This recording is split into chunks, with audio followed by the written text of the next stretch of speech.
नमस्कार, आप देख रहे हैं पॉलिटिकल आइडिया और मैं हूं प्रदीप कुमार। मित्रों, आज हम बात करेंगे आज हम बात नहीं बल्कि एक सवाल करेंगे, एक ऐसा सवाल जो कि भारतीय राजनीति में वर्तमान समय में सबसे अधिक प्रासंगिक है। प्रासंगिक सवाल क्या है? सवाल यह है कि क्या भारतीय जनता पार्टी भी भारतीय राष्ट्रीय कांग्रेस के रास्ते पर है? आप पूछेंगे क्यों?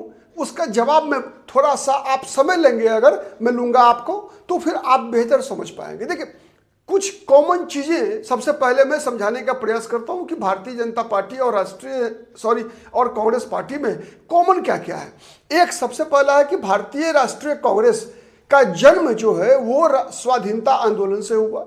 वैसे इसका अलग से इतिहास पे कभी चर्चा की जा सकती है कि भारतीय राष्ट्रीय कांग्रेस की स्थापना किस मकसद को पूरा करने के लिए हुआ था, वो अलग विषय है। लेकिन आप कह सकते हैं कि एक राजनीतिक दल के रूप में जब 1947 से या उससे पहले भी कांग्रेस पार्टी चुनाव लड़ती रही, तो फिर हम ये मानते हैं कि चुनावी राजनीति में जो कांग्रेस शामिल थी, उस कांग्रेस का जन्म भारतीय राष्ट्रीय जो आंदोलन था, जो स्वाधीनता का संग्राम था, उसी संग्राम से कांग्रेस का जन्म होता है। कांग्रेस का जन्म होता है तो फिर उसकी पहचान क्या थी? आजादी के बाद अगर देखेंगे तो सबसे पहली पहचान थी उसकी गांधीवाद का। उसके बाद क्या था? उसके बाद था देश प्रेम का एक उच्चतर मापदंड होना। ठीक है। तीसरा था कि उसके अंदर एक जो भी कांग्रेसी नेता चुनावी राजनीति में आना चाहते हैं तो महात्मा गांधी की सादगी होनी चाहिए। वैसे जो बड़े चेहरे थे उनके अंदर ऐसा नहीं था, लेकिन आमतौर पे गली मोहल्लों, विधानसभा, लोकसभा के उम्मीदवारों के चयन करते समय कांग्रेस के जिलाध्यक्ष, प्रखंड स्तर के अध्यक्ष, मतलब जो दूसरे और तीसरे दर्जे के जो कांग्रेस के नेता हुआ करते थे, उनको पार्टी के अंदर जिम्मेवारियां देते समय, आगे बढ़ाते समय इस बात का ध्यान रखा जाता था कि ये व्यक्ति, ये एक्स्ट्रा मार्क्स हुआ करता था, किसी व्यक्ति की योग्यता हुआ करती थी कि उसका संबंध स्वाधीनता संग्राम से कितना रहा है, उसका संबंध गांधीवादी विचारधारा से कितना है, उसका संबंध सार्वजनिक जीवन में सादगी पर कितना उसका जोर है। तो ऐसे ये सारी चीजें योग्यता हुआ करती थी। लेकिन क्रमशः आप देखेंगे, अगर जैसे जैसे कांग्रेस पार्टी एक प्राइवेट लिमिटेड कंपनी में बदलनी शुरू हुई, और इसकी शुरुआत कब हुई? इसकी शुरुआत हुई जब जवाहरलाल नेहरू ने खुद के बाद इंदिरा गांधी को अपनी पार्टी का राष्ट्रीय अध्यक्ष बनवा लिया। एकदम जब जवाहरलाल नेहरू राष्ट्रीय अध्यक्ष थे, उनके बाद इंदिरा गांधी बन गई। उसके बाद कोई भी व्यक्ति पब्लिक डोमेन में है, महावीर भाई त्यागी का आरोप जो पत्र व्यवहार नेहरू के साथ हुआ है, आप पढ़ेंगे तो फिर स्पष्ट दिखेगा, आपको मालूम हो जाएगा कि बहुत सारी बुराइयों का जन्म उसी दिन कांग्रेस में हुआ जब जवाहरलाल नेहरू ने खुद के बाद अपनी पुत्री इंदिरा गांधी को कांग्रेस का राष्ट्रीय अध्यक्ष बना दिया। कांग्रेसियों ने स्वीकार कर लिया। उसके बाद धीरे धीरे कांग्रेस एक प्राइवेट लिमिटेड कंपनी, फिर कॉरपोरेट कंपनी के रूप में ही दिखती रही। जनता विचारधारा से कटती चली गई। जो नैतिकता के जो उच्च मापदंड थे कांग्रेसियों ने बनाया था, स्वाधीनता संग्राम के आंदोलन के दौरान ये डेवलप हुआ था, वो सब चीजें धीरे धीरे खत्म होती गई। परिणाम क्या है? आज की कांग्रेस है। पर आज की कांग्रेस की जो स्थिति आप देख रहे हैं कि 100 का आंकड़ा लगातार 3 चुनाव से केंद्रीय राजनीति में कांग्रेस प्राप्त नहीं कर पाई।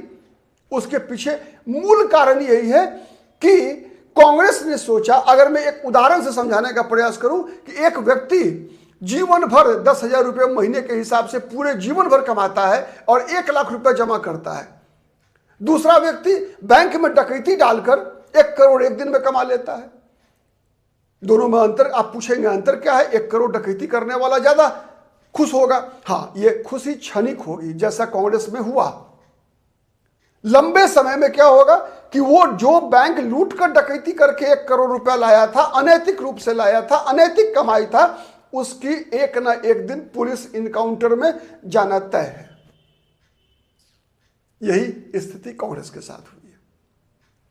कांग्रेस पार्टी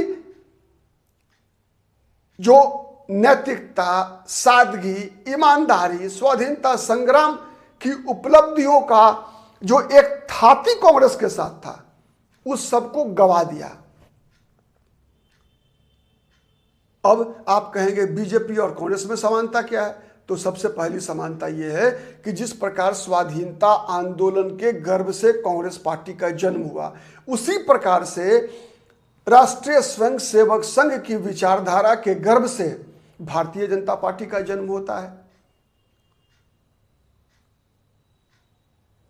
और मैं भारतीय जनता पार्टी का जन्म तो 1980 में हुआ, लेकिन भारतीय जनता पार्टी का पूर्व रूप जो जनसंघ, उसका जन्म 1952 में ही होता है। अब देखिए, उस समय से लेकर अगर हम कहें कि 1990 तक भारतीय जनता पार्टी वही स्वरूप पे होती थी जिस स्वरूप पे कांग्रेस पार्टी आजादी के प्रारंभिक 10 वर्षों में थी। मतलब वही गांधीवाद का उच्चतम आदर्श, यहां पर राष्ट्रवाद का उच्चतम आदर्श। वहां क्या था? वहां था सादगी, यहां भी था सादगी कि अगर जितने भी संगठन राष्ट्रीय स्वयंसेवक संघ से जुड़े हुए या फिर भारतीय जनता पार्टी के बड़े बड़े नेता, अटल बिहारी वाजपेयी, लाल कृष्ण आडवाणी, मुरली मनोहर जैसे चेहरे ट्रेन के स्लीपर क्लास में चला करते थे, और संदेश क्या था पार्टी के कार्यकर्ताओं के लिए कि समाज का पैसा है, समाज का पैसे का दुरुपयोग नहीं होना चाहिए। उस व्यक्ति को उस दौर तक, चाहे वो जनसंघ हो या भारतीय जनता पार्टी हो, लगभग 2000 तक भारतीय जनता पार्टी ढूंढकर वैसे लोगों को टिकट दिया करती थी जिसका भरोसा राष्ट्रवादी विचारधारा में होता है, जिसका विश्वास संघ थॉट ऑफ स्कूल में था, जिस पर किसी भी प्रकार के भ्रष्टाचार का आरोप नहीं था, जिसके ऊपर अपराध का कोई आरोप नहीं था। लेकिन उसके बाद जब बीजेपी पहली बार केंद्र की सत्ता में आई और साथ ही कई राज्यों में सत्ता में आना शुरू हुआ, तो ये क्रम थोड़ा सा डगमगाया। मतलब चर्चा होने लगी कि भाई अब केवल संघ का स्वयंसेवक होना, केवल उच्चतम चरित्र का मापदंड ही तय करना टिकट पाने का आधार नहीं हो सकता, बल्कि उसके साथ साथ ये चीजें तो होनी चाहिए, ये बातें थी, ये सभी आदर्श गुण तो होने चाहिए, साथ साथ विनेबिलिटी और जातिगत समीकरण को भी ढूंढा जाने लगा। लेकिन नरेंद्र मोदी के आगमन के बाद 2014 के बाद जो भाजपा बदली है, वो भाजपा उसी प्रकार से बदली है जैसे 1980 के बाद, आप मैं कह सकता हूं 80 नहीं बल्कि 69-71 के बाद ही, इंदिरा गांधी के तानाशाह बनने के बाद ही 71 में, जब आप कह सकते हैं कि इंदिरा गांधी का शासन निष्कंटक हो गया। पहले तो शुरुआत में जब वो प्रधानमंत्री बनी तो मतलब एक गूंगी गुड़िया के रूप में आई थी, लेकिन जब बांग्लादेश के युद्ध के बाद बैंकों का राष्ट्रीयकरण हुआ, उसके बाद से जब एक इंदिरा गांधी का एक अवतार मजबूत प्रधानमंत्री के रूप में अवतार हुआ, उसके बाद पूरी पार्टी पे कंट्रोल हो गया इंदिरा गांधी का। कांग्रेस पार्टी भारतीय राष्ट्रीय कांग्रेस से कांग्रेस आई में कन्वर्ट हो गई, मतलब कांग्रेस इंदिरा बन गई। उसके उतना ही नहीं बल्कि कांग्रेस के राष्ट्रीय अध्यक्ष और असम के पूर्व मुख्यमंत्री देवकांत बरुआ ने कहा कि India is Indira, Indira is India. तो इस प्रकार का जो ऑरा इंदिरा गांधी ने तैयार किया, उसके बाद भारत मतलब इंदिरा गांधी मान लिया गया। भारत मतलब इंदिरा भक्ति ही भारत भक्ति में कन्वर्ट हो गई। मतलब नेहरू परिवार, गांधी परिवार के प्रति आपका समर्पण, आपका जो होता है लॉयल्टी, वही आपके राजनीति में आगे बढ़ने का एकमात्र आधार बन गया। कई मुख्यमंत्री ऐसे हुआ करते थे जो कि सुबह से शाम तक इंदिरा गांधी के नाम की माला जपा करते थे। ऐसा कहा जाता है कि कांग्रेस के एक मुख्यमंत्री ने तो हवाई अड्डा पर संजय गांधी का चप्पल तक उठा लिया था। तो ये जो चारित्रिक ह्रास हुआ कांग्रेस में, उसी का परिणाम हुआ कि कांग्रेस आम जनता से तो कटी, लेकिन कटी क्यों? कटी इसलिए कि आम जनता विचार से जुड़ता है, लेकिन नेता स्वार्थ से जुड़ता है। नेता स्वार्थ से जुड़ता है, लेकिन आम जनता, पार्टी का आम कार्यकर्ता, यह विचारधारा से जुड़ता है, आपके चरित्र से जुड़ता है। वही चीजें बीजेपी के साथ देखिए आप। बीजेपी के साथ अब बीजेपी में अगर 2014 के बाद की बीजेपी में देखें तो एकदम कॉर्पोरेट कल्चर है। अब पार्टी को कार्यकर्ता नहीं बल्कि 24/7 प्रोफेशनल्स चाहिए। ऐसा कई जगह सुनने में आता है कि भाई बीजेपी को अब पार्ट टाइम कार्यकर्ता नहीं, ऐसे लोग की आवश्यकता नहीं बीजेपी को जो कि अपने परिवार के लिए लाइवलीहुड मतलब भरण पोषण का अर्जन करते हैं और फिर 2-4 घंटा समाज को देना चाहिए। इसके लिए भारतीय जनता पार्टी में सक्रिय हैं, जिसकी जैसे लोगों की बड़ी संख्या बीजेपी के साथ हुआ करती थी। अब बीजेपी को ऐसे लोगों की आवश्यकता नहीं है। खुलकर कहा जाता है कि अब आप जैसे लोगों की जरूरत नहीं है पार्टी को जब 24/7 लोग मिल रहे हैं तो फिर आप पे क्यों? तो 24/7 लोग कौन है, उनका परिवार कैसे चलता है, कैसे चलेगा? तो निश्चित है कि परिवार चलाने के लिए भी तो जहां उनका समय बीत रहा है वहीं से निकालेंगे वो। तो किस तरीके से निकालेंगे? उसी तरीके से निकालेंगे जिस तरीके से कांग्रेस के लोग 70-71 के बाद से लेकर कांग्रेस के खत्म होने तक जैसे निकालते आ रहे हैं। मतलब चुनाव लड़ने के लिए खर्चा निकालना है, सार्वजनिक जीवन में रहने के लिए खर्चा निकालना है, तो फिर करेंगे क्या? विधायक, सांसद, मंत्री, मुख्यमंत्री की दलाली के अलावे और कौन आमदनी? या फिर आम जनता का भैया दोहन, व्यापारियों का भैया दोहन, यही उपाय है ना? इसके अलावे और कोई उपाय है तो बताइए। अगर कोई व्यक्ति एमएलए बनने से पहले भी अगर 20 लाख की गाड़ी में घूम रहा है और उसको उसी आधार पर टिकट मिलना है कि आपके अंदर चुनाव में खर्च करने के लिए कितना पैसा है, यह साबित करना है उस व्यक्ति को, तब तो साइकिल पर चलने वाले कार्यकर्ता नहीं चाहिए, क्योंकि उसके पास तो साइकिल पर चलने की औकात है। अगर पार्टी को केवल और केवल 20 लाख से ऊपर की गाड़ी पर चढ़ने वाला ही नेता चाहिए, अगर जो चुनाव में करोड़ खर्च कर सके, तो वो करोड़ लाएगा कहां से भाई? किसी स्वच्छ तरीके से तो कमाया हुआ धन वो खर्च करेगा नहीं, जैसे कांग्रेसी नहीं क्या करते थे, आज भाजपा भी नहीं कर रहे। तो अगर आप बीज बोएंगे बबूल का, तो फल आम कैसे निकलेगा उसमें? यही चीज तो कांग्रेस के साथ हुआ। और आज बीजेपी भी अगर उसी 70 के बाद की जो कांग्रेस थी उसी के आधार पर अगर आप टिकटों का बंटवारा कर रहे हैं, पार्टी में पद बांट रहे हैं, समाज जीवन में रहने वाले लोगों का सम्मान कर रहे हैं, तो फिर आपका भी हसन तो वही होना है जो कांग्रेस का हुआ। कांग्रेस एक पार्टी के रूप में, एक विचारधारा के रूप में तो खत्म हो चुकी ना। अब तो ये जो कांग्रेस वर्तमान में है वो तो राहुल गांधी की कांग्रेस है, सोनिया गांधी और प्रियंका गांधी की कांग्रेस है। जब तक सोनिया गांधी, राहुल गांधी और प्रियंका गांधी को चाहने वाले लोग बचे हुए हैं तब तक कुछ दिन चलना है इस पार्टी को। वैचारिक आधार पर तो विचार शून्य हो चुकी है। आपने इसका मैं सबसे, क्योंकि कई दर्शक मुझ पे ये आरोप लगा सकते हैं कि आप किसी पार्टी के विरोध में बोल रहे हैं। नहीं, मैं एक राजनीतिक विश्लेषक होने की भूमिका का केवल निर्वाह कर रहा हूं। धैर्य है तो सुनना चाहिए आपको। मेरा मानना सीधा है कि चूंकि कांग्रेस पार्टी अपनी विचारधारा से खत्म होकर व्यक्तिवाद में कन्वर्ट हो गई है। आज भी आप देखिए कितना बड़ा परिवर्तन है कांग्रेस में। जो कांग्रेस मध्य मार्ग की राजनीतिक दल हुआ करती थी, धर्मनिरपेक्ष दल हुआ करता था, आज क्या है? आज मध्य मार्गी नहीं है, धर्मनिरपेक्ष दल नहीं है, बल्कि एक तरफ झुकी हुई पार्टी है। ईमानदारी से स्वीकार करेंगे कांग्रेस के लोग भी कि आज कांग्रेस जिस प्रकार की राजनीति कर रही है वो केवल और केवल एंटी बीजेपी वोटर्स को, जो बीजेपी को किसी कीमत पर सत्ता में नहीं देखना चाहते, जो नरेंद्र मोदी को किसी कीमत पर सत्ता में नहीं देखना चाहते, ऐसे लोगों को ही केवल कांग्रेस संगठित करने का प्रयास कर रही है, चाहे वो धर्म के नाम पर करे या जाति के नाम पर करे। और शायद बीजेपी भी वही करने का प्रयास कर रही है या करेगी आने वाले दिनों में। जिस रास्ते पर बीजेपी भी चल पड़ी है वो रास्ता भी उसी मंजिल की तरफ जाता है जिस मंजिल पर आज कांग्रेस पार्टी खड़ी है।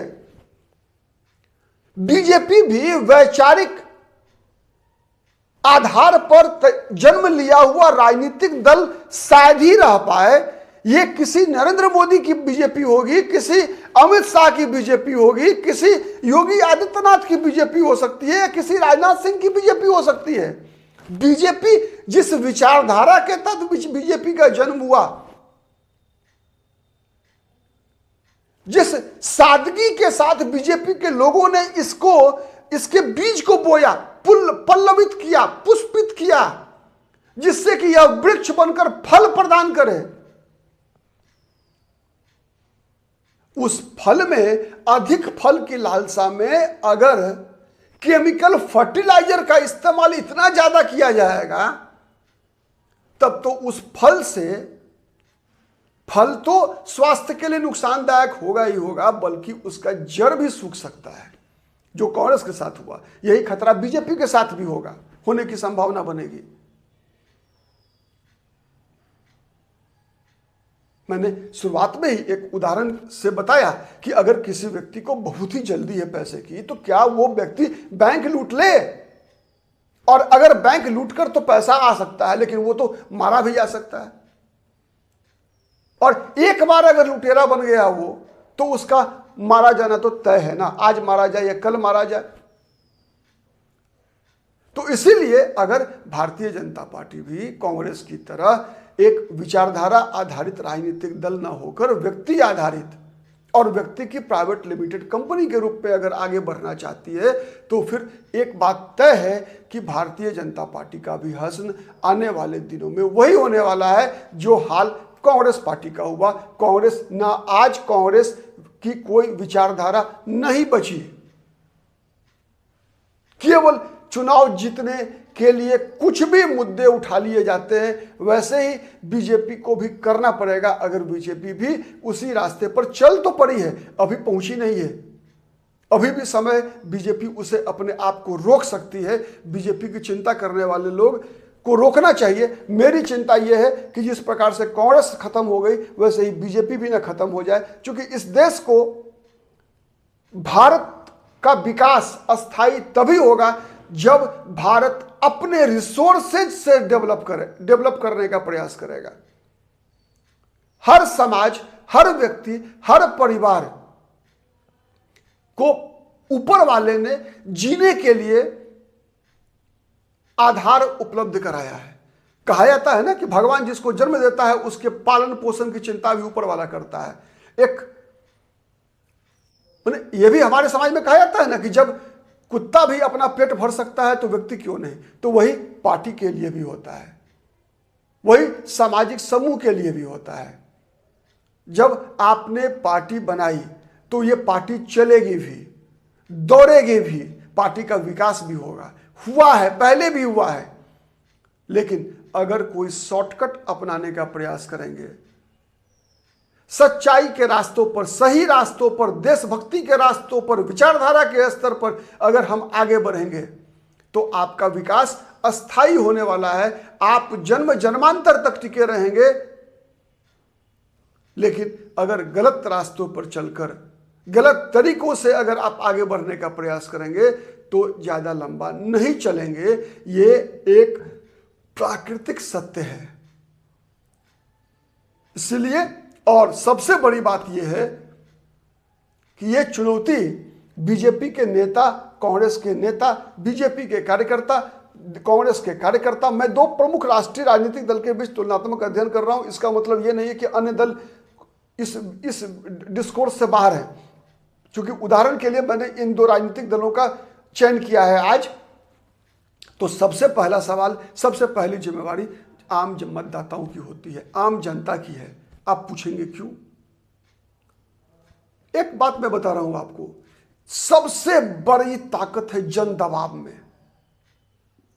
अगर आम जनता, मतदाता के स्तर पर गलत लोगों को वोट देना बंद कर दे, चाहे पार्टी कोई भी हो, अगर कांग्रेस ने गलत किसी उम्मीदवार को टिकट दिया, हरा दीजिए उसको। उससे कम आप कहेंगे कि सब बुरे हैं, तो मैं कहूंगा कि जो सबसे कम बुरा है, तुलना कीजिए, जो सबसे ज्यादा बुरा है उसको सबसे पहले हराइए, बारी बारी से हराइए, लेकिन बुराई को हराइए। व्यक्ति को के पीछे मत भागिए, उसकी जाति के पीछे मत भागिए। आपको सर्वगुण संपन्न कोई नहीं मिलेगा, लेकिन तुलनात्मक रूप से एक ऐसे उम्मीदवार का चुनाव कीजिए जो सबसे कम बुरा हो, जिसके अंदर कुछ तो अच्छाई मिले। तो ऐसे जब शुरुआत करेंगे ना तो धीरे धीरे ये सफाई होती जाएगी। जब हम अपने कमरे की सफाई करते हैं तो किसी एक कोने से झाड़ू मारना शुरू करते हैं ना, तब दरवाजे तक पहुंचते हैं। वही सफाई करने की आवश्यकता है, और यह सफाई मतदाताओं के स्तर पर सबसे पहले होनी चाहिए। बिहार में तो चुनाव आने वाला है, बिहार के मतदाताओं के पास एक मौका है अक्टूबर नवंबर में। सबसे पहले अच्छे उम्मीदवारों का चुनना शुरू कीजिए। लोग अच्छे चुने जाएंगे ना तो अपनी पार्टी को भी सही रास्ते पर लाने के लिए मजबूर करेंगे। आज के लिए इतना ही। बहुत बहुत धन्यवाद। नमस्कार। जय हिंद, जय भारत।